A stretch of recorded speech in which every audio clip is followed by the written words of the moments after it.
반갑습니다. 아파트 가격 정파가시 시작하겠습니다. 긴축의 시대가 왔다. 자, 이제 금리 인하 뭐 이런 건 이제 입 밖에 낼 수가 없는 시대가 왔습니다.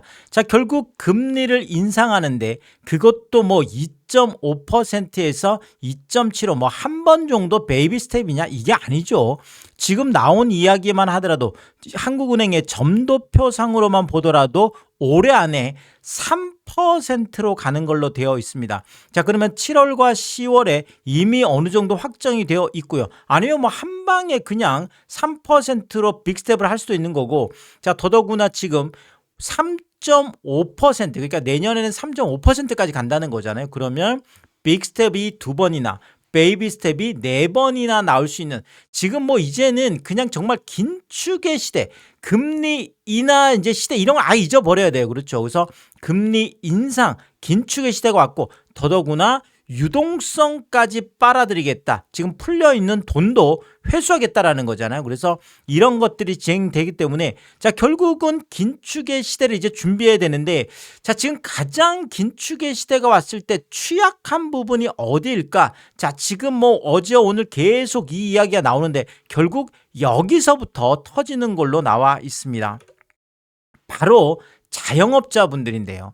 자, 자영업자 대출이 무려 1135조. 와, 정말 이게 정말 터진다 그러면 정말 어마어마한 일이 벌어지겠죠.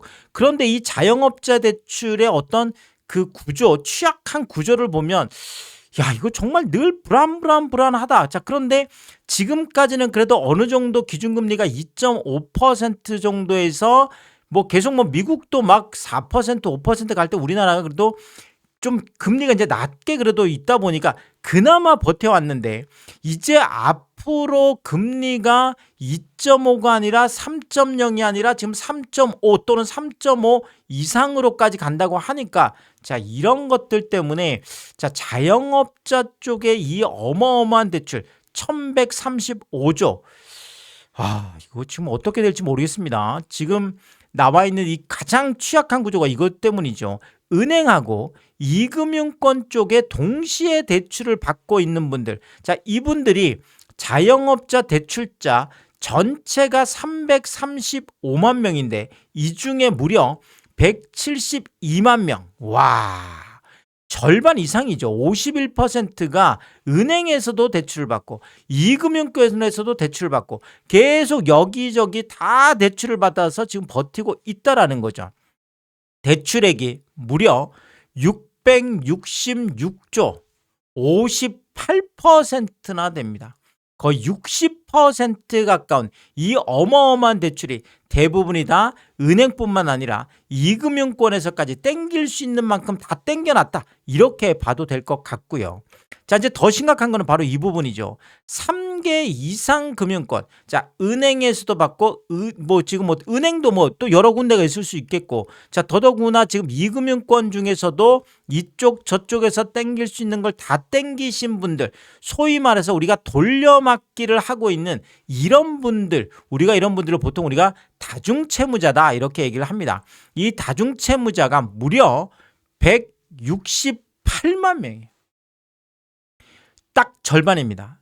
절반이 168만 명이 3개 이상의 지금 뭐 금융기관에서 이 뭐 어마어마한 일이죠.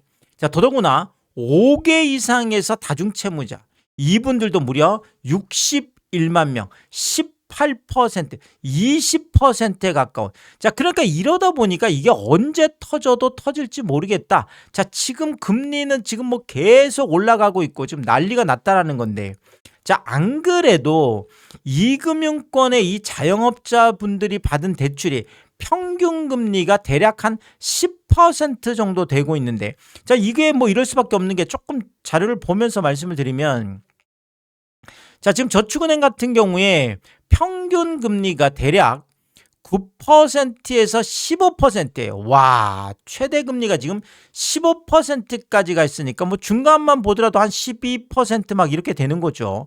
자, 그다음에 캐피탈 같은 경우에도 7%에서 최대가 14%까지 가 있습니다. 그러니까 중간이 한 10%가 넘어가게 되는 거고, 카드사 카드론 같은 경우에는 아예 뭐 아래쪽이 10%가 없어요. 12%에서 18%예요.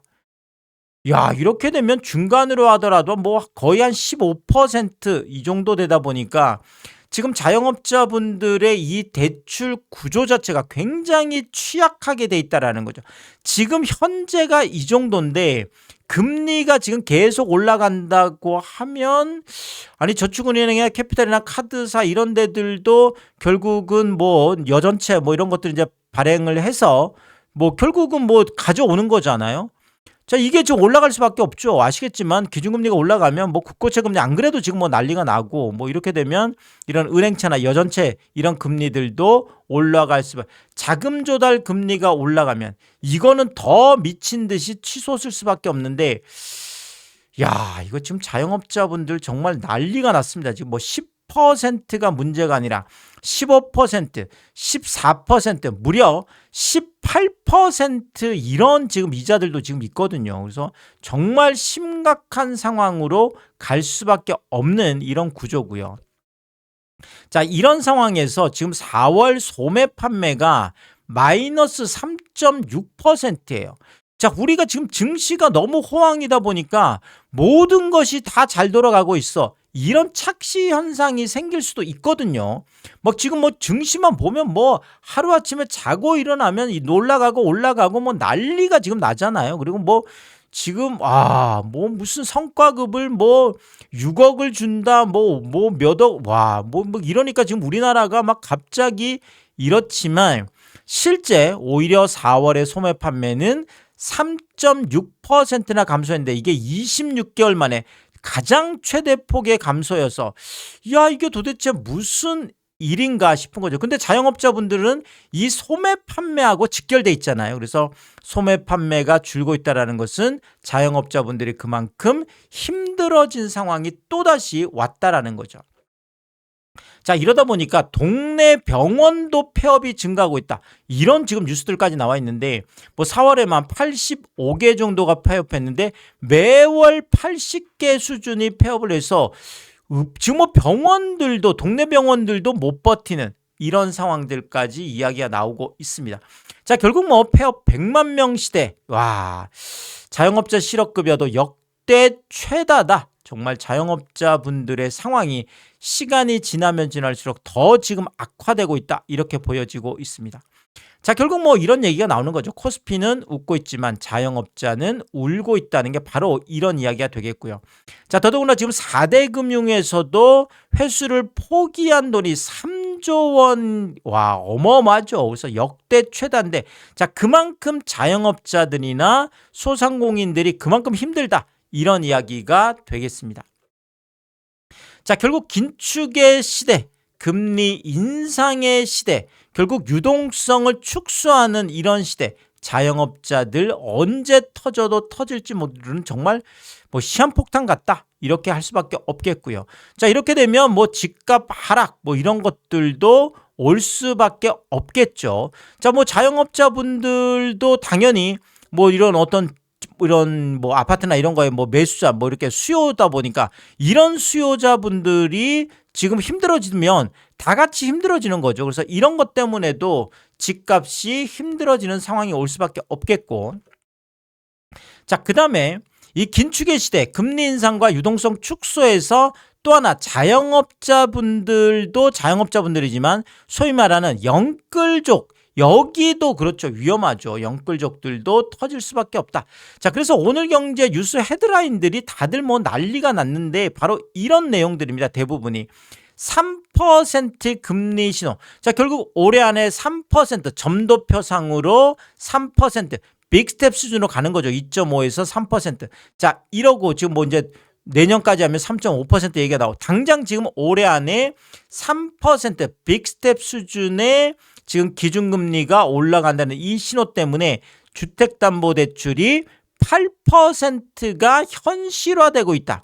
제가 뭐 주담대 8% 얘기할 때까지만 하더라도 뭐 많은 뭐 분들이 야 이거 너 너무 뭐 공포 분위기 조성하는 거 아니야? 너 이거 뭐 너무 막 썰레발 이거 너무 뭐 오버하는 거 아니야? 이런 분들이 많았거든요. 자, 그런데 이게 지금 이렇게 현실화되고 있다라는 거죠. 이게 뭐 오늘 다 경제뉴스 헤드라인들이었습니다. 그래서 영끌족들 비상이다 막 지금 난리가 났고요. 자, 주담대 8% 눈앞에 와 있다. 금리 인상 신호에 영끌들 이자 폭탄이 터질 수밖에 없다. 와, 정말 큰일 났습니다. 사실상. 자, 근데 이게 지금 주담대가 8%가 아니죠. 아시겠지만 이제 뭐 8%는 이미 뭐 지금 K뱅크 같은 경우 이미 지금 넘어서 있고요. 이제는 8%가 아니라 10%를 걱정해야 되는 시점까지 와 있습니다. 왜냐하면 지금 3%에서 끝나는 게 아니라 이게 3.5%까지 간다라는 것이 이미 공론화되어 있고 뭐 시티 같은 경우에도 이미 3.5%까지 간다 이렇게 지금 전망을 하고 있잖아요. 저도 뭐 계속 누누이 이 말씀을 드려왔던 부분이고요. 자, 지금 뭐 KB국민은행만 하더라도 지금 5월 31일 오늘자 보면 최저금리, 금리 하단이 5.07이에요. 자, 그리고 최고금리가 6.47. 지금 변동이 그렇지만 혼합형, 그 정도 마찬가지예요. 그 정도 5월 31일 기준 했을 때 하단이 5.07, 상단이 6.47, 6.5%까지 거의 뭐 7% 수준이 되겠습니다.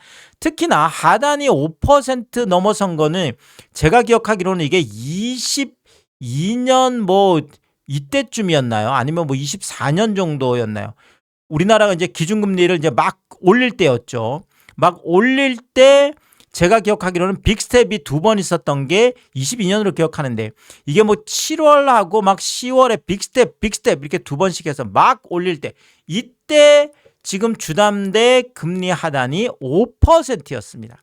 지금 그 정도 상황까지 와 있다는 거예요. 지금 하단 자체가. 그래서 5%가 넘어가 있고 상단은 6.5%까지. 이게 지금 국민은행이 이 정도 수준이고 농협은행 같은 경우에는 지금 하단이 4.51이지만 상단 같은 경우에는 7.11까지가 있습니다. 와, 지금 어마어마하죠. 7%를 넘어가 있다 보니까 결국 8% 이야기가 나오는 거고 지금 8% 얘기가 나오면 아직 금리 인상은 시작도 안 했는데 실제 금리 인상이 되면 결국은 9% 뭐 많게는 10%까지도 갈 거다. 이런 이야기들이 나올 수밖에 없죠. 자, 그러면 기준금리가 지금 3.3%, 3.5% 가고 이게 만약에 8%, 9%, 10% 가면 이자 폭탄, 이자 부담이 어느 정도 되느냐 조금 살펴드리면 보통 우리가 6억까지 지금 대출이 많이 되잖아요. 그래서 내가 6억 대출 받을 수 있으면 풀로 땡겨야지 이렇게 다들 어떻게라도 6억까지 땡기려고 지금 다들 그러고 있잖아요. 자, 그런데 이 6억 대출이라는 게 내가 20년 만기 상환으로 해서 우리가 2%대 금리일 때가 있었습니다. 주담대. 뭐 사실 21년 뭐 이런 분들 이때 2%대로 많이 받으셨죠. 그래서 이때만 하더라도 와, 뭐 금리 인하하고 뭐 제로 금리 시대 뭐 난리 났었잖아요. 그래서 뭐 한 2% 정책 금리는 뭐 2% 일반적으로 뭐 2.5% 이런 것도 있었는데 자, 어쨌든 간에 2%대는 뭐 지금 원리금 상환액이 6억을 받아도 한 3억 정도 300만 원 매월 한 300만 원 정도 됩니다. 원리금이. 자, 그러면 뭐 내가 아껴 살면 한 300만 원 정도는 어떻게 감당해 볼 만 하겠지라고 했던 게 지금 5 플러스 뭐 15 이렇게 뭐 한다 그러면 5년은 고정이지만 15년은 지금 변동으로 지금 돌아가야 되는 이런 상황이잖아요. 그러면 21년이었으면 지금 이제 26년, 27년 이제 변동으로 돌아가는 시점이 왔다라는 거죠. 자, 그런데 지금 금리는 하단이 5%까지 와 있잖아요. 그러면 6억 대출 받으면 390만 원으로 원리금 상환액이 뛰어버립니다. 자, 그러면 아니 내가 300만 원이야 어떻게 해본다고 하지만 갑자기 400만 원으로 올라가면 이거 굉장히 심각한 거죠. 그래서 이 부분들이 근데 뭐 월급은 내가 뭐 이게 300만 원일 땐 뭐 한 500만 원 하던 게 무조건 600만 원 뭐 700만 원 간 게 아니잖아요. 그래서 이 부분들이 지금 문제인 거고 자, 근데 그건 뭐 하단 얘기고 지금 상단은 7%까지 와 있습니다. 그럼 7%면 460만 원이 됩니다. 야, 이제 이렇게 되면 그것도 465만 원이에요. 거의 뭐 470만 원 가까운데 300만 원 원리금 상환하고 470만 원 원리금 상환은 완전히 느낌이 다르죠. 완전히 느낌이 다릅니다. 이거는 정말 이렇게 되면 감당하기 어려운 상황이 와요. 자, 그리고 8%가 되면 드디어 500만 원이 넘어갑니다. 매월 500만 원씩 원리금을 상환해야 되는, 내가 300만 원 정도 생각했던 게, 자, 결국은 500만 원을 매월 상환해야 되는 게 8%, 6억 대출이라는 게 이렇게 무섭습니다.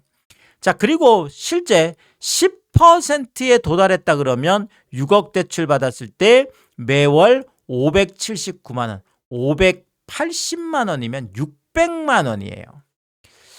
아니, 똑같은 6억인데 내가 300만 원이었던 게 지금 600만 원이 되면 이걸 감당하기는 어렵죠. 사실 600만 원이면 내가 연봉이 1억이어도 감당하기가 어렵습니다. 왜냐하면 뭐 연봉 1억 해봐야 이것저것 빼고 하면 한 달에 한 7, 800만 원 받나요? 7, 800만 원도 잘 못 받을 것 같은데, 그럼 연봉 1억인 분들도 정말 손가락 빨고 살아야 되죠. 뭐 원리금만 600만 원 나간다 그러면 이거 말이 안 되잖아요.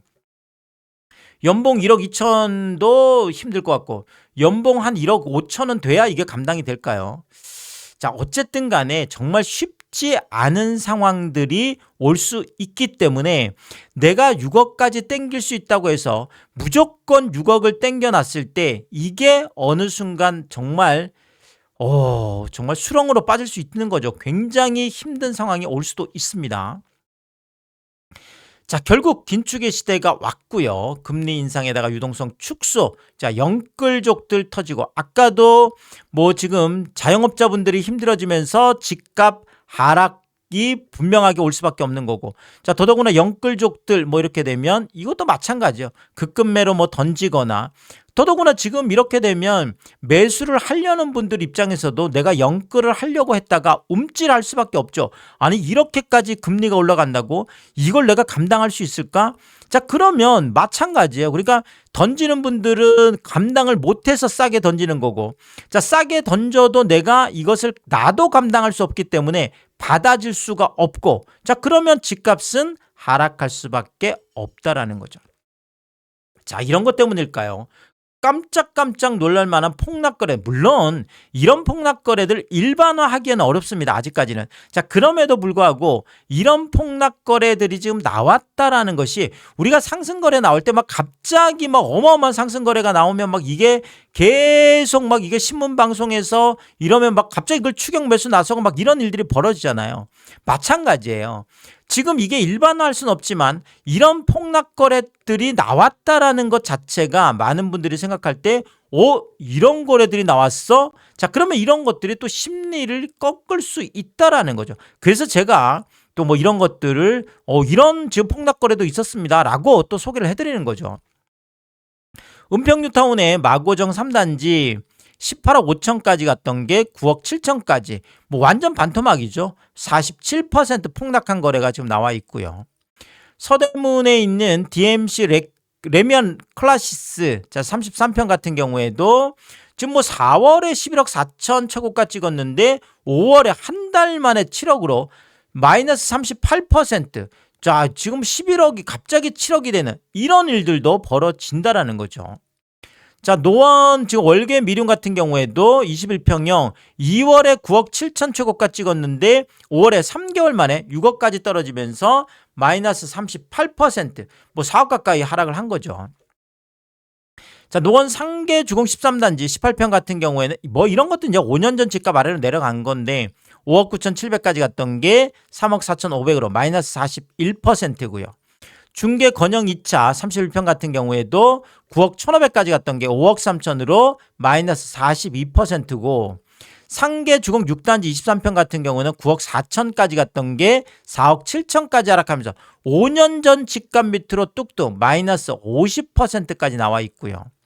상계주공 14단지 17평 같은 경우에도 6억 3,900까지 갔던 게 2억 9천까지 폭락하면서 5년 전 집값보다 마이너스 53% 충격적인 거래들이 나와 있고요. 도봉구 방학 신동아 1단지 40평 같은 경우에도 9억 넘었던 게 5억까지 폭락하면서 마이너스 45%고요. 창동주공 17단지 15평 같은 경우에도 5억 9,900까지 갔던 게 3억까지 하락하면서 마이너스 50%고요. 양천의 지금 목동이죠. 목동 14단지 27평 같은 경우에도 23억까지 갔던 게 14억까지 하락하면서 마이너스 39%고요. 중구 신당동의 청구 2편한 채상 32평형 19억 5천까지 갔던 게 9억 8천까지 한 달 만에 자고 일어났더니 마이너스 59%, 마이너스 50% 가까운 이런 일이 벌어지는 거죠. 마포 도화 현대 홈타운 40평 같은 경우에도 4월에 17억이었던 게 갑자기 5월에 10억까지 폭락하면서 마이너스 38%고요. 강서구 내발산동의 우장산 힐스테이트 33평 같은 경우에도 3월에 16억 5천 최고가 찍었는데 5월에 10억 딱 턱걸이 하면서 마이너스 38%고요. 성북구 보문동의 2편한 세상 보문 32평형 11억 5천까지 갔던 게 7억까지 마이너스 39%고요. 성북 기름뉴타운 4단지 2편한 세상 33평형 12억 8천까지 갔던 게 7억까지 마이너스 45%고요. 기름뉴타운 8단지 레미안 25평형 같은 경우도 12억 8천까지 갔던 게 7억 턱걸이 마이너스 45%고요. 관악구 봉천동 낙성현대 1차 47평형 11억 5천까지 갔던 게 6억 5천까지 마이너스 43%. 자고 일어났더니 뭐 반토막이 났더라. 이런 이야기도 나오고 있습니다. 관악 신림 관악산 휴먼시아 2단지 34평형도 8억 6천까지 갔던 게 4억 5천으로 마이너스 47%고요. 자, 결국 긴축의 시대가 왔습니다. 이거는 뭐 이제 기정사실화되어 있고요. 자, 결국은 금리 인상의 유동성 축소까지 이제 뭐 이거를 준비를 해야 되는 시점이 왔고, 자, 자영업자분들뿐만 아니라 영끌족들까지도 결국 줄줄이 터질 수밖에 없는, 자, 결국은 집값 하락 이유는 분명해 보인다라는 거죠. 자, 이런 상황에서도 내가 만약에 과도한 레버리지를 내 소득으로 갚기 힘든 과도한 레버리지라는 게 사실은 지렛대잖아요. 뭐 지렛대라는 것은 말 그대로 이제 뭐 이거를 이용해서 내가 들 수 없는 더 큰 거를 이제 들어 올린다라는 이런 의미에서 우리가 레버리지라고 하는데, 뭐 이 레버리지가 지렛대니까 자칫 잘못하면 내 발등 찍을 수 있는 거죠, 이 레버리지가. 그래서 이 지렛대도 잘 써야 되는 거지, 내가 과도하면 내 발등 찍는 거예요. 그래서 이렇게 되면 자칫 잘못하면 정말 낭패를 당할 수 있는, 사실 뭐 최근에 뭐 계속 제가 살펴드리고 있지만 어마어마한 또 경매들이 쏟아지고 있기 때문에 내가 감당할 수 있을 정도의, 왜냐하면 정말로 지금 이게 금리가 고금리 상황인데 이게 금방 끝날 것 같지 않다라는 거죠. 지금 미국 상황도 그렇고 우리나라 상황도 그렇고 마찬가지로 고금리가 올해뿐만 아니라 내년까지 계속 지속될 수밖에 없겠다라는 이야기가 계속 나오고 있기 때문에 이 부분에 대한 대비를 이제 해야 된다, 이렇게 말씀을 드리면서 또 새로운 이야기 있을 때마다 제가 빠르게 업로드를 하도록 하겠습니다. 오늘도 유튜브 쇼핑까지 시청해주신 여러분들이 저의 찐 시청자분들이다, 찐 구독자분들이다, 항상 크게 감사의 말씀을 드리겠습니다. 여러분들 쿠팡에서 구매를 하실 일이 있을 때 아래쪽 하단에 띄워드리고 있는 삼행라면 링크를 통해서 구매를 해주시면 제가 영상을 만드는 데 큰 도움이 되고 있다, 이렇게 말씀을 드리겠고, 정말 짧지 않은 영상입니다. 늘 끝까지 시청해주시고 유튜브 쇼핑까지 오신 게 그런 거죠. 저는 삼행라면이 좋아서, 삼행라면이 맛있어서 삼행라면만 올려드리고 있는데, 사실 힘들 때라도 또 라면 한 끼 뭐 마시잖아요. 또 먹고 나면 또 힘이 나기 때문에 제가 뭐 늘 이렇게 올려드리고 있는데, 또 많은 분들이 꼭 뭐 이 삼행라면만 뭐 구매를 하셔야 되는 건 아니니까 작은 것 하나 구매하실 때도 이 삼행라면 링크를 통해서 일부러 구매를 해주시고, 또 고가 제품 구매하실 때도 일부러 이 삼행라면 링크를 통해서 뭐 저에게 도움이 되라고 다 참 성가시고 번거로운 일들임에도 불구하고 뭐 작은 것 하나, 가끔 고가, 뭐 최근에는 어떤 분이 깜짝 놀랐습니다. 아니 뭐 TV 같은 거를 또 여기서 참 정말 너무나 참 이렇게 마음 써주시는 게, 뭐 정말 작은 것 하나든 뭐 가끔 고가 제품이든 정말 이렇게 마음 써주시는 게 늘 너무나 몸둘 바를 모르게 크게 다시 한번 감사의 말씀을 드리겠습니다. 파가신 멤버십 킹스피도 개설해두고 있습니다. 구독 옆에 가입 버튼 누르시면 월 9,990원으로 책정되어 있고요. 킹스피 분들에게는 왕관 모양으로 표시를 해드리고 있습니다. 오늘도 킹스피 여러분을 소개해드리겠습니다. 김화정님, 윤복자님, 피피체르 사모님, 유웅진님, 미셸님, 전영도님 항상 감사의 말씀을 드리겠고 또 많은 분들이 킹스피를 통해서 응원해 주시면 고맙겠습니다. 오늘의 이야기가 도움이 되었다면 구독과 좋아요 부탁드리겠습니다. 고맙습니다.